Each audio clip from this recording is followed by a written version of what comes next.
C'était le programme du week-end et le descriptif du parcours. Merci d'être venu avec ce petit froid, mais ça va être chaleureux. Vous êtes ici nombreuses et nombreux à avoir répondu à l'invitation de HF Île-de-France, ce qui prouve que vous n'avez peur ni des sorcières, ni de Virginia Woolf. Ici, alentour, furent brûlées des centaines de femmes nommées sorcières. Pourtant, le peuple les appelait avec confiance « bonnes femmes ». J'en vois une. Margaret Kenix, n'ayez pas peur. Nous sommes en 1581. Et je sais que la reine de Grande-Bretagne, Élisabeth Ier, vous protège comme guérisseuse. Oh yes, God save the Queen.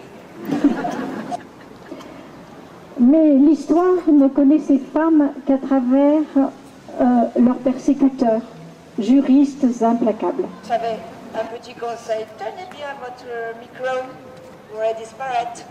Bye bye. Ah. Bye bye, Margaret.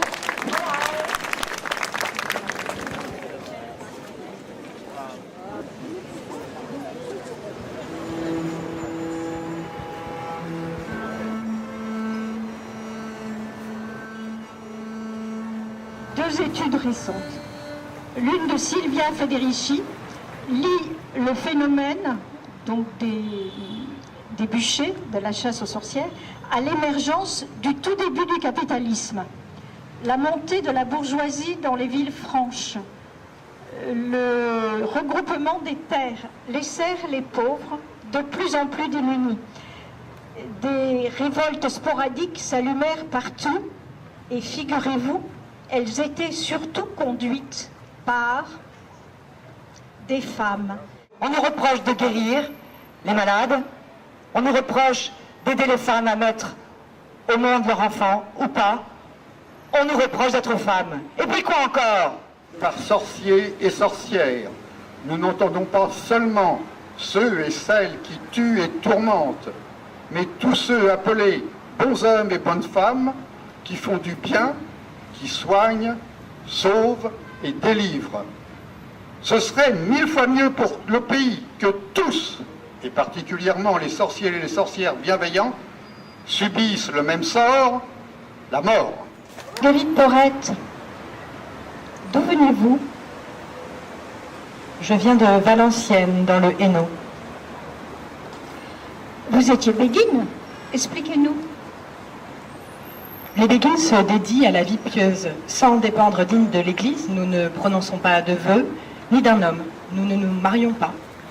Nous vivons dans des petites maisons, organisées en communauté, et nous ne dépendons que de nous-mêmes, c'est-à-dire de notre travail, essentiellement les soins médicaux, le tissage, la blanchisserie. Marguerite Porrette, mais il ne fallait pas faire de vagues. Vous avez provoqué une tempête avec la publication de votre ouvrage. Vous y parlez de l'anéantissement de la personne en Dieu, l'anéantissement de la volonté de la personne. J'ai beaucoup cherché Dieu en moi. Chacun peut le faire. Il arrive un moment où tout ce qui est soi vacille et il ne reste dans l'être que le divin. Et quand on arrive à dépasser sa volonté propre, à comprendre ce que vouloir, ne rien vouloir veut dire, alors toute notre âme est abandonnée à Dieu et il agit en soi, malgré soi. On vous a du coup reproché de déifier la personne. Nous sommes fiers et respectueuses de vos recherches en spiritualité.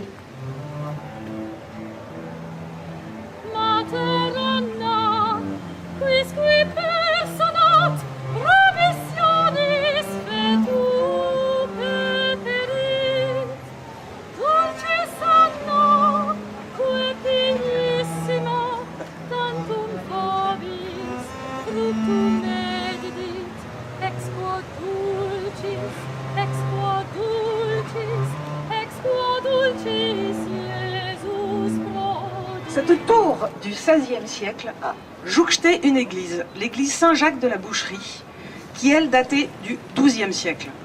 Elle fut brûlée pendant la Révolution et transformée en carrière. Mais la tour fut sauvée grâce à la science.